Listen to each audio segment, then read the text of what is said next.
So yesterday we talked about the criteria for self-determination and how Biafra as a nation has passed all the criteria and should be on the way to freedom anytime from now.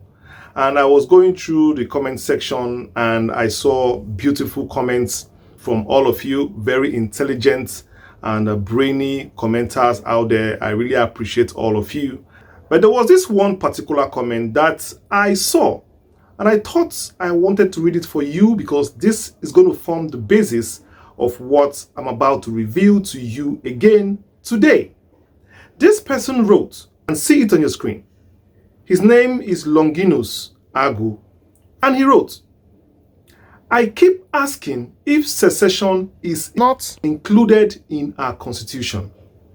What of the 100-year option of Nigeria's separation in the Amalgamation Treaty signed by the British government?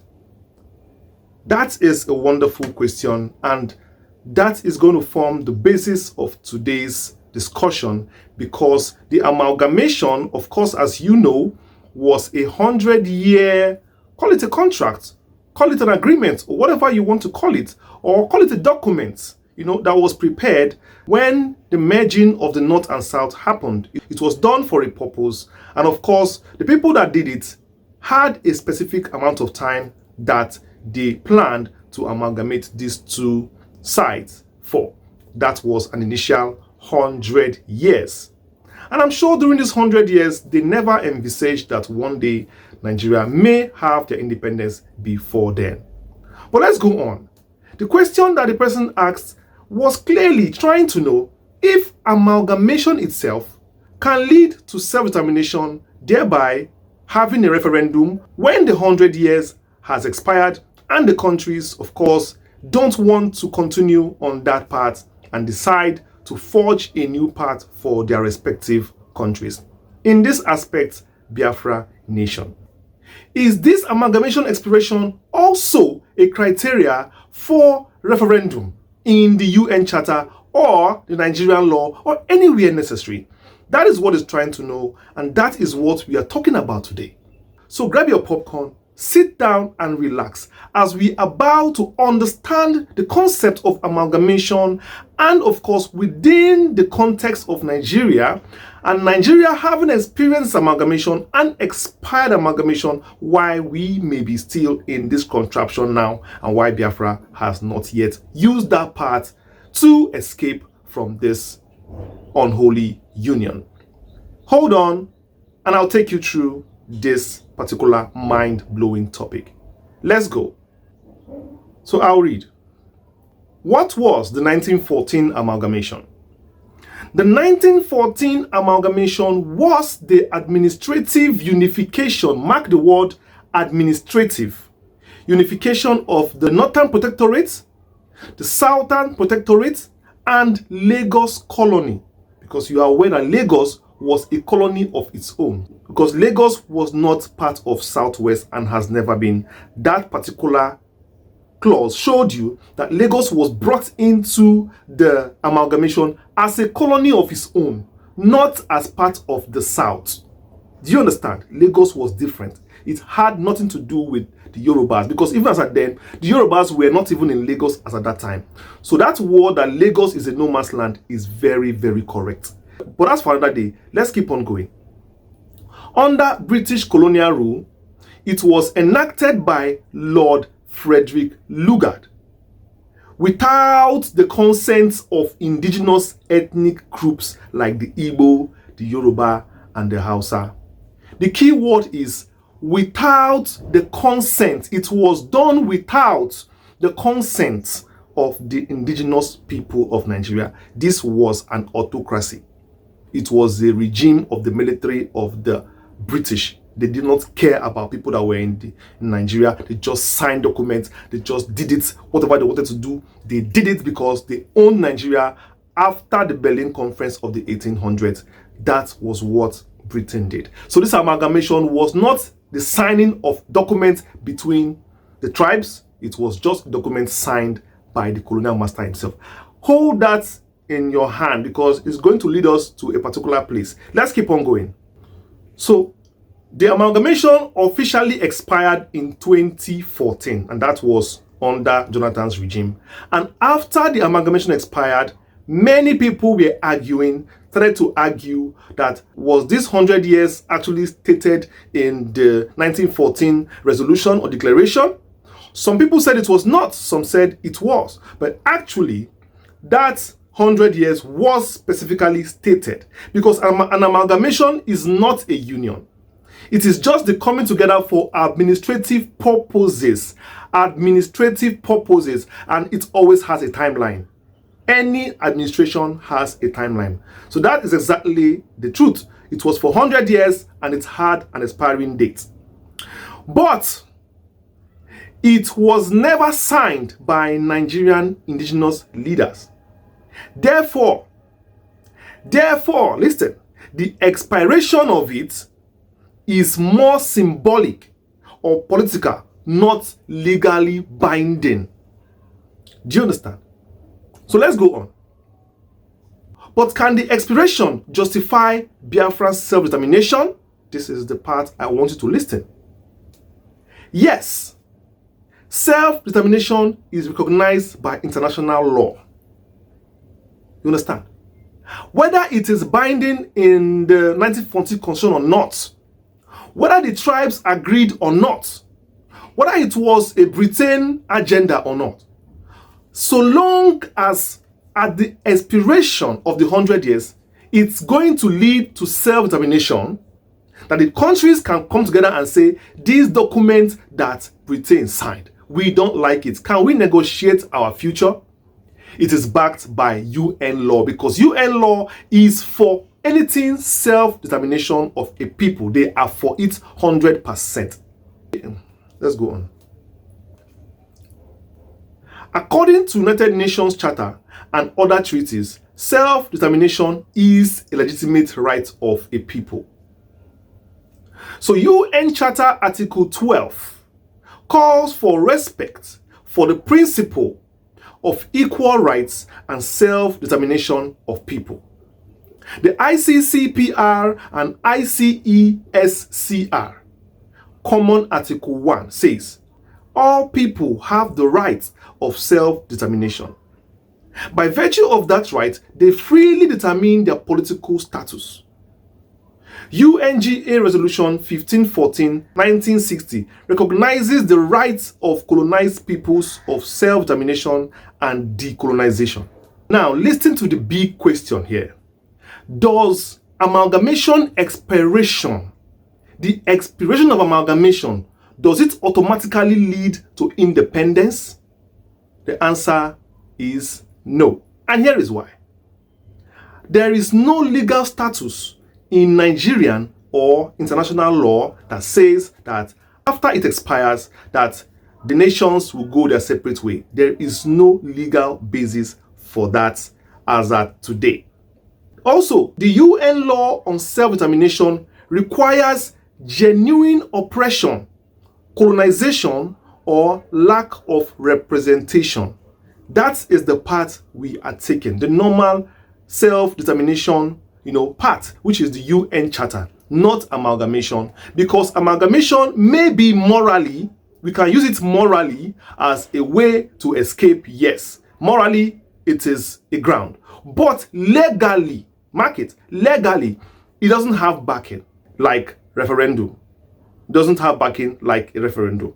So get it correct there. Because the UN requires genuine oppression claims, like we said yesterday, colonization or lack of representation and other human rights abuses before it can, grant that right for self-determination referendum. Not because you can come and say to the UN that amalgamation has expired, therefore we want to go. The UN doesn't have those laws. And of course, the UN work with laws. So it's no use of going to the UN to tell the UN, oh, we are Biafrans, Nigeria has expired, we want self-determination. They won't listen to us. I'm saying this because we need to go equipped, not to go there and disgrace ourselves or just, fall our hand anyhow. We need to go with the right tools, with the right equipment. Let's go on. Referendum is a legal, peaceful, and internationally acceptable path So even if people argue that 1914 expired in 2014, the international community sees Nigeria as a sovereign entity today.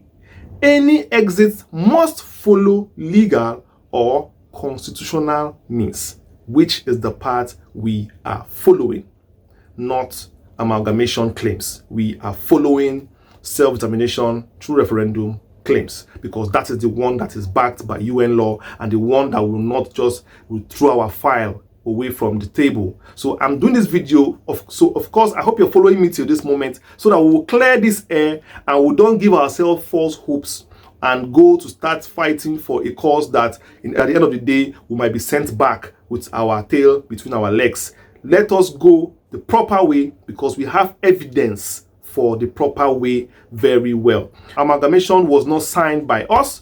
It was not signed between the tribes of Nigeria. And as you know, the Britain itself has even left the country long time ago. Let's go on. What then is referendum? Since we've known much about the amalgamation and if it can be used or not, let us also explore referendum itself. A referendum is a democratic vote where people choose between staying or leaving a country. Key point to note is that it must be authorized by the government or constitution. It must be supervised by a neutral electoral body. And 3, it must be observed by international bodies, example, the UN, the AU, and the ECOWAS. I want to read this point again for some people who came to my comment section and were saying that they have already done referendum and I should, they even some insulted me that they've already declared Biafra, and so I want this part to sink. I will say it again for them to give me evidence of that referendum that they did in Biafra land. The referendum that you people did it have the African Union or the AU, the UN, and the ECOWAS? Were they represented in the referendum? I'm asking you, because even a normal Nigerian election has international observers before it can be ascertained credible. Not to talk of referendum, because referendum is granted by the UN itself, not by the local bodies, not by Biafra. Biafra are not the one that will conduct referendum. It is the UN that will conduct a referendum, and they will come and monitor it in that country. So lastly, I want to ask again, did the UN come? Did the US come? Did the AU come? Did the ECOWAS come? If these people did not come, whatever you did was not a referendum and does not represent the opinions of majority of Biafrans. It was just done for yourselves and for yourselves alone. Stop saying that, because I didn't want to talk about this, but stop saying it. It sounds somehow in the ears of people that you can come and say that Biafra has already done a referendum and that I should keep quiet. I don't know what I'm saying. It's funny. I don't want to use the kind of negative word maybe to you, but I'm just telling you that whoever those people writing those things, stop doing it, because it doesn't sound intelligent for the kind of people that we are. Biafrans, we are smart people. We are intelligent. We are focused. We are engineered for great things. So the words we say must be in due diligence for people listening to us know that we are very sound like the Jews. So don't go about saying that thing. We all want the same Biafra, but we will not lie about it. We will not deceive people about it. We will not deceive even ourselves about having a referendum when we have not even started, when we have not got to that stage yet.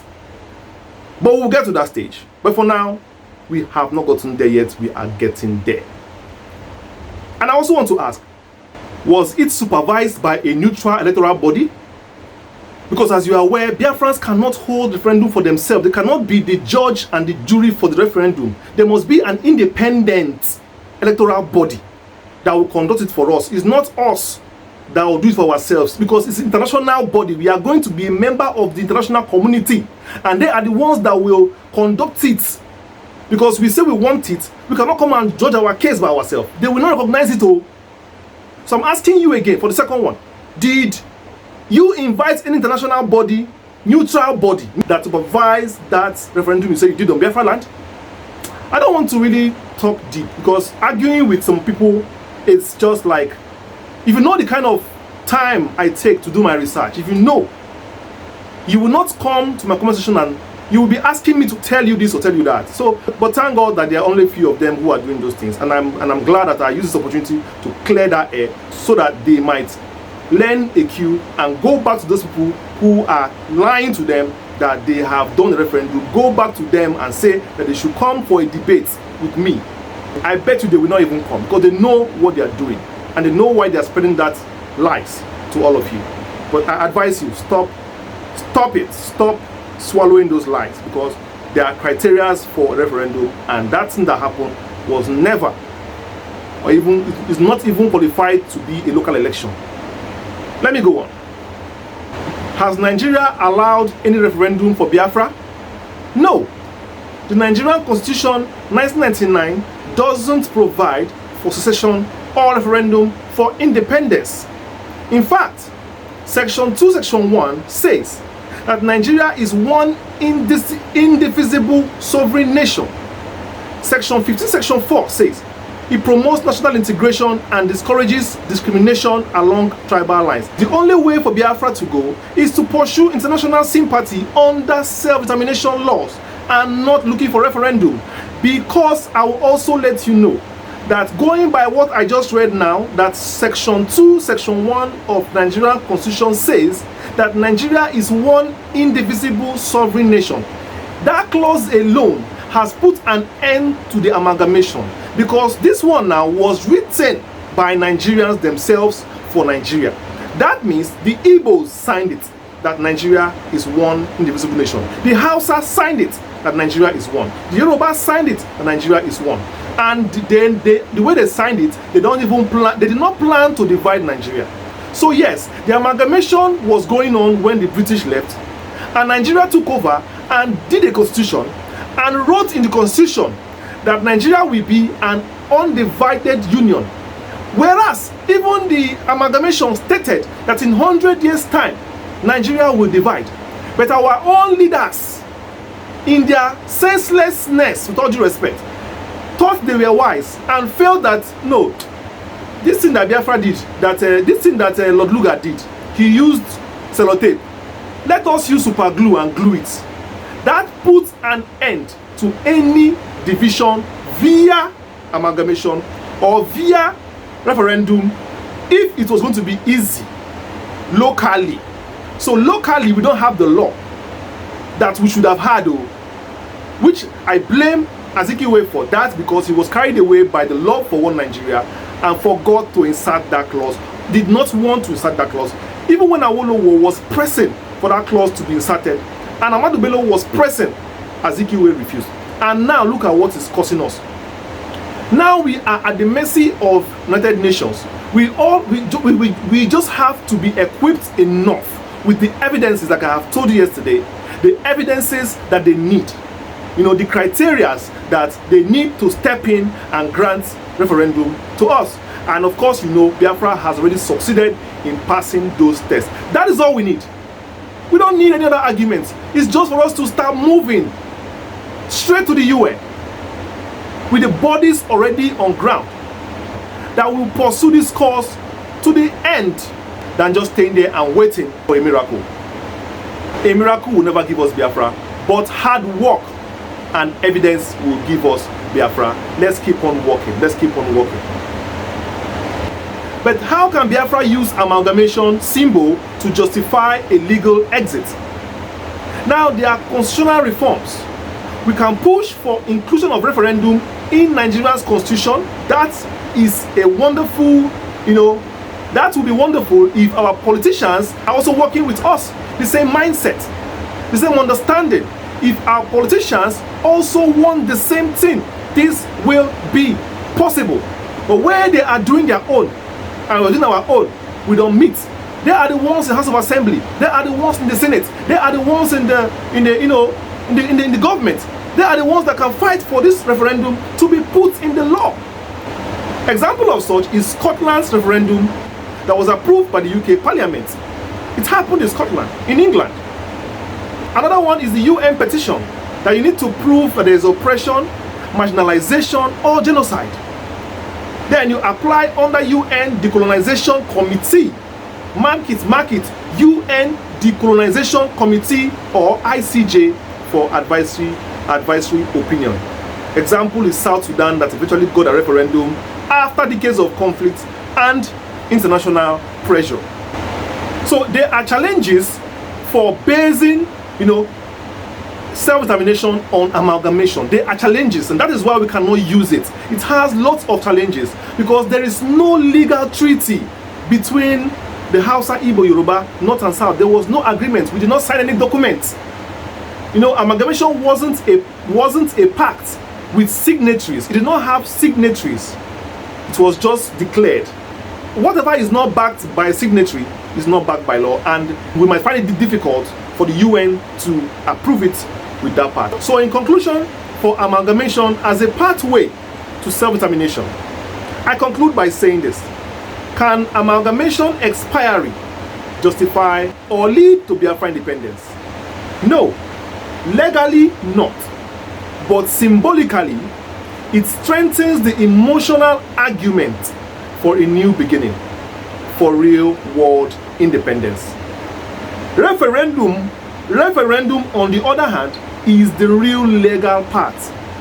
Biafra must internationalize this struggle, clean and clear.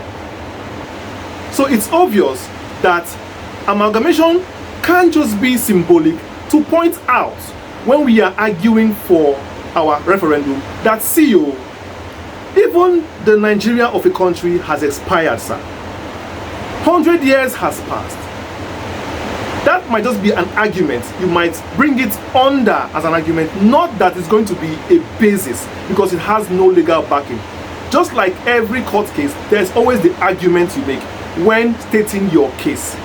So the main case itself is the human rights abuse, the preparation that Biafra has made, and the disenfranchisement, the violence, the genocide, the killings, and the abuse that has been going on, even the segregation in Nigeria on the Igbos. That is the main argument, and the evidences we present for this, these are the arguments that we present to the UN.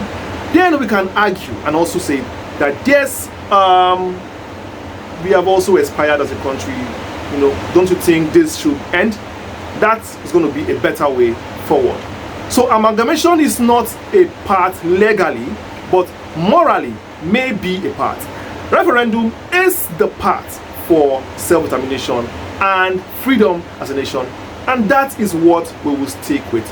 I hope I have done a wonderful expose and clarity on this part, so that we know what to do, we know where our fight is, and we know where we put all our energy in, and whatever have in our mind and we think, we let it go and put fresh things in our mind.